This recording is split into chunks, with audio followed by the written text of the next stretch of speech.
Maître Guy, bonsoir. Naoti Kolandayo.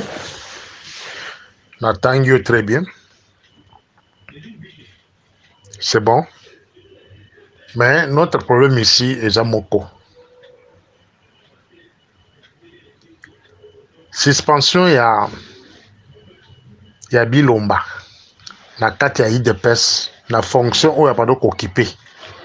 C'est là où le problème se pose, mon frère ami, mais c'est le juriste. Bino boza wana pour boy dakabiso, parce que biso toza ba juriste. Vous êtes là au sein du parti, vous êtes ba juriste et à parti. Boy dakabiso. Na ba notion malambo.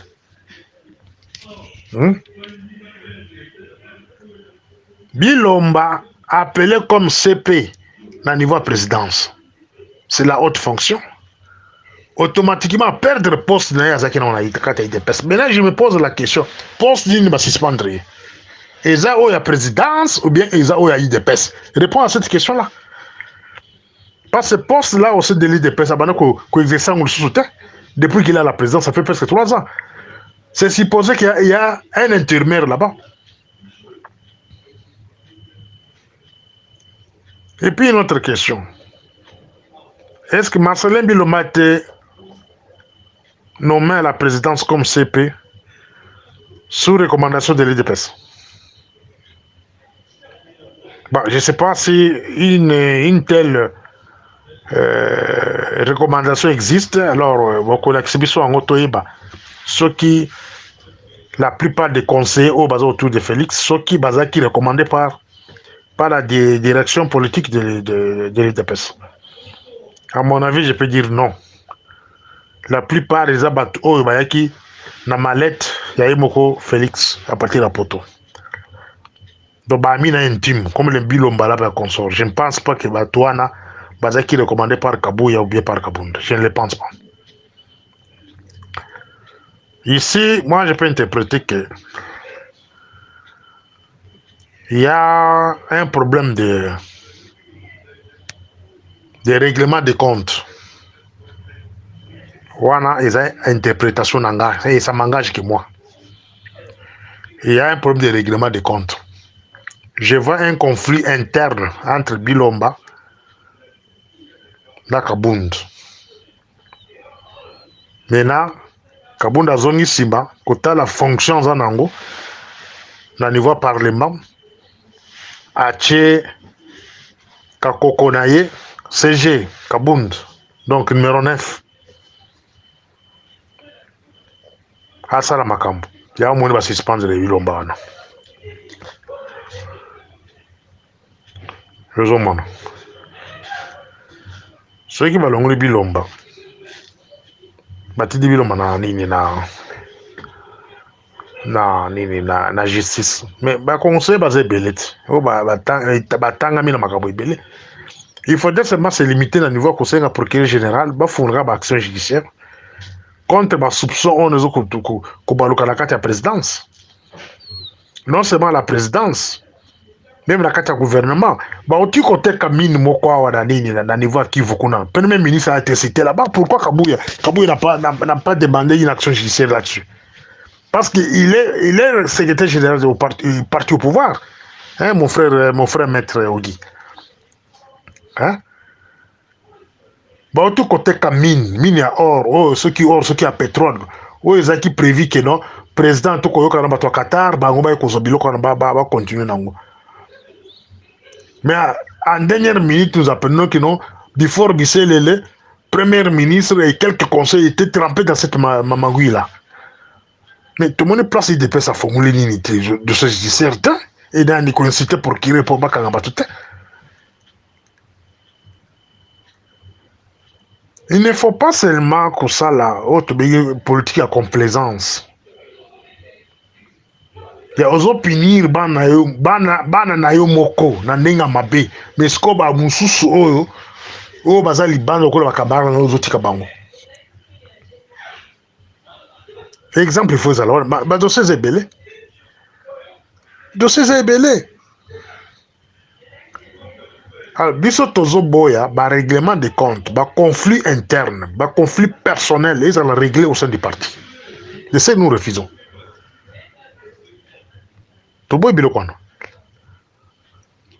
Tala, par exemple, à l'époque, lui-même Kabou est là, il avait envoyé le dossier, dossier de Bisson, voir même mon dossier à moi, ils ont dans la table, et qu'il y a dans le ministère, est-ce que bateau ça y est? Bateau ça a été, le lot vieux Gilbert Kankonde, il a payé pour ça, parce qu'il est parmi les gens, qui ont un dossier, combattants. Et nous apprenons que Bazo Tinde Namiba. Ça dépend de la force à on peut mettre Félix. Parce que si tu n'as pas la force auprès de Félix, Makolia, il n'est pas la Bilomba. Bilomba apparemment est lâché par Félix. Donc Félix a lâché. Félix est attiqué. Il y a un va récupérer.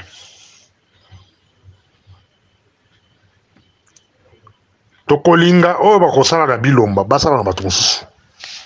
Voilà nde tokodima ke Kabuya na Kabunda bakomi kosala l'état de droit. Mais ce qui est sous na Bilomba ye moko, là est commis règlement de compte. Tokoboya yango pe tokolobela on le sous. Il s'agit de sanctionner Bilomba, c'est mieux. Tout le monde a pu battre mon sous. Surtout, on a un dossier, il y a pétrole au Bateka, la valeur à 50 millions de dollars. Et plusieurs conseils ont été cités, même le Premier ministre a été cité, beaucoup de gens ont été cités. Tout le monde a battu, nous sommes interpellés. Et puis, tout le monde a démission Batouana. Là, tout le monde a dit que non, état de droit au Salem. Mais ceux qui sont à Bilomba, tout le monde a dit que non, ils ont un règlement de compte. Soit c'est Kamere qui a demandé, bon, ça c'est une interprétation qui vient de moi. Kamere qui a demandé que non, on a voyagé, mais Moutouana, à niveau procès, a ridiculisé Makassi.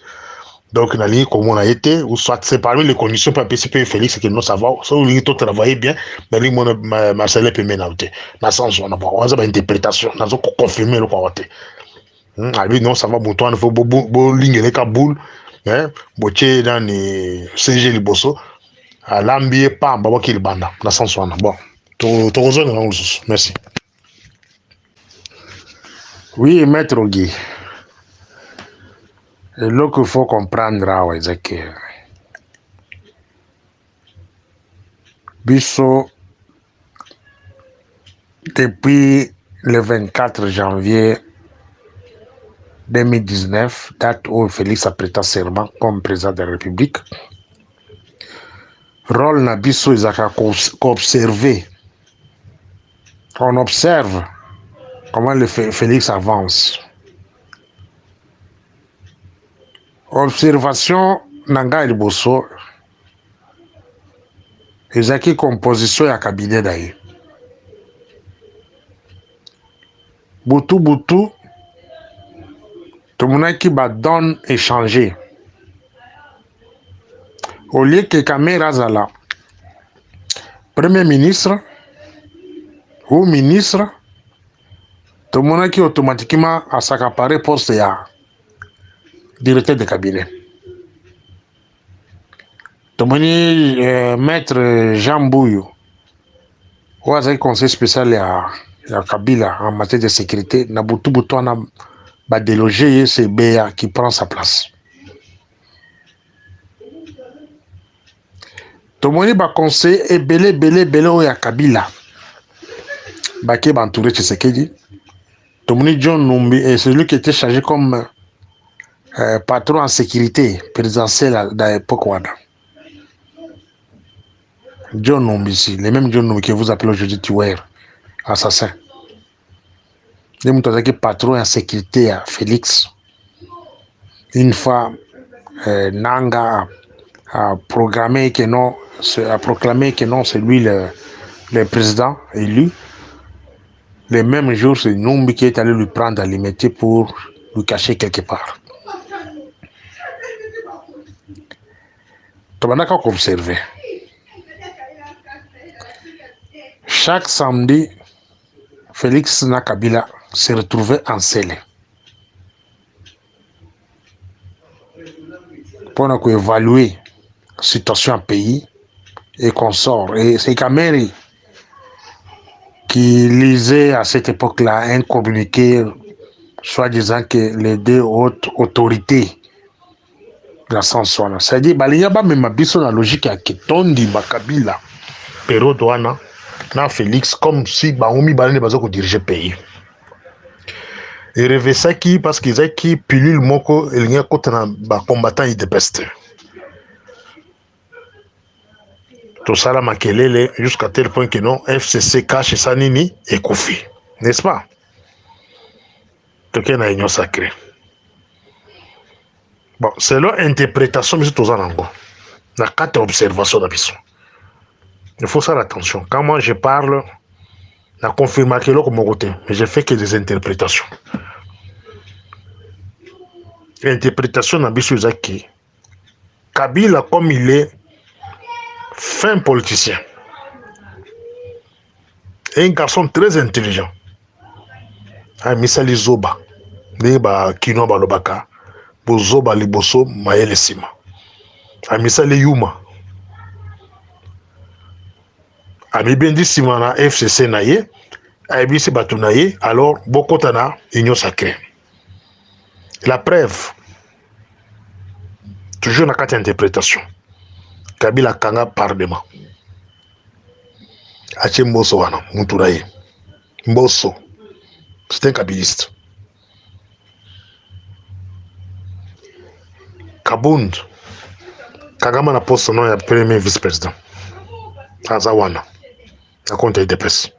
Donc si lui est là comme vice-président vice-premier président il y a parlement Agosa Makelele était il va calmer le combattant il est là donc chacun se retrouve dans le Sénat avec kabiliste Moussous Bahati Lukwenu malgré l'aventure ça n'a pas au niveau à la Cour suprême qu'on a soit disant bah député na donc c'était une aventure Bachewana un kabiliste.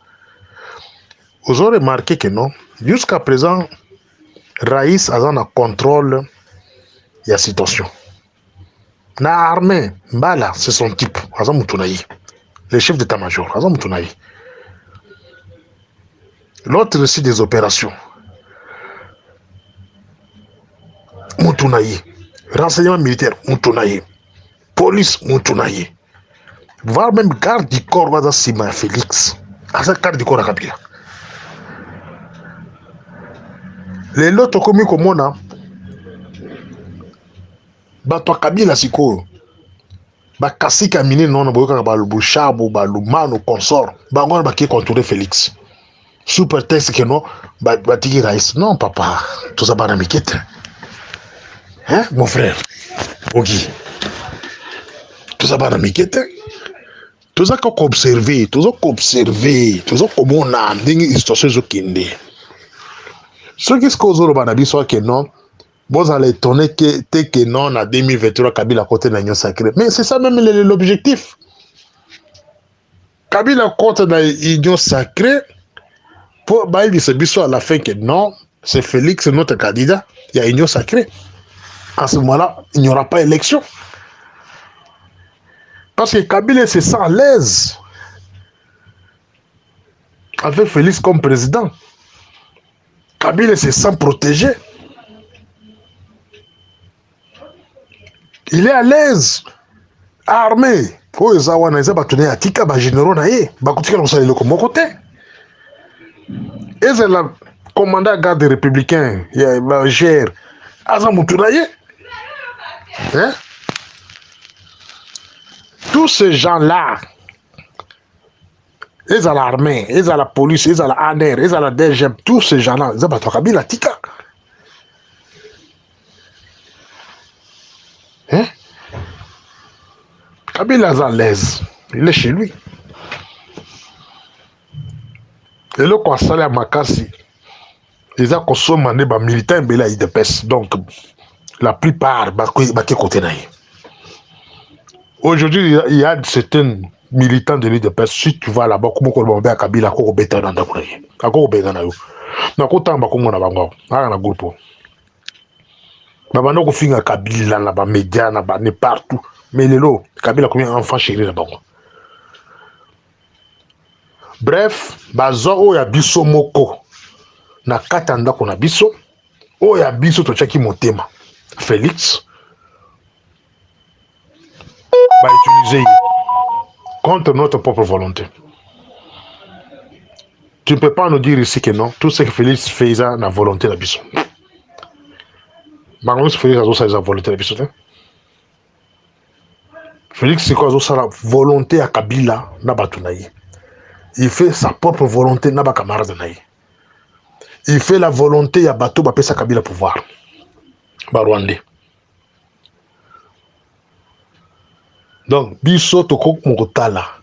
Ce que moi je regrette, c'est kaka fanatisme na naïveté tous en biso congolais, tous aka kobeta baboko, kolandaye na sima, kolela lela. Donc au moins papa mikolo baza déjà au-delà de 50 ans. Hein? Baza kaka l'espoir qu'un jour ekobonga. Ekobonga quand? À partir de 50 ans tu peux attraper n'importe quelle maladie. Au Kofi. À partir de 50 ans, il faut perdre l'espoir. Si tu ne te bats pas aujourd'hui, pour que Bano Yayo, c'est fini. C'est fini. Si vous avez un regretté, vous avez un non-événement si Kabila adhère dans l'union sacrée. Parce que c'est ça même le plan. C'est ça le plan. Kabila a zonga sima pour maîtriser le combattant de l'UDPS que nous sommes. A mizongi sa sima. A misali Yuma, Zoba, Libosa Félix. Mais à vrai dire, natangi bile bato nini bazoko diriger mboka wana. Natangi bato armée, bato Kabila. Ba magistrat, bato Kabila. Ba conseiller la plupart, bato Kabila. Garde du corps, bato Kabila. Tout bato Kabila. C'est-à-dire, Kabila c'est un grand maître. Grand stratège. Il a roulé tout le monde à la farine. Je pense que vous avez compris. Merci.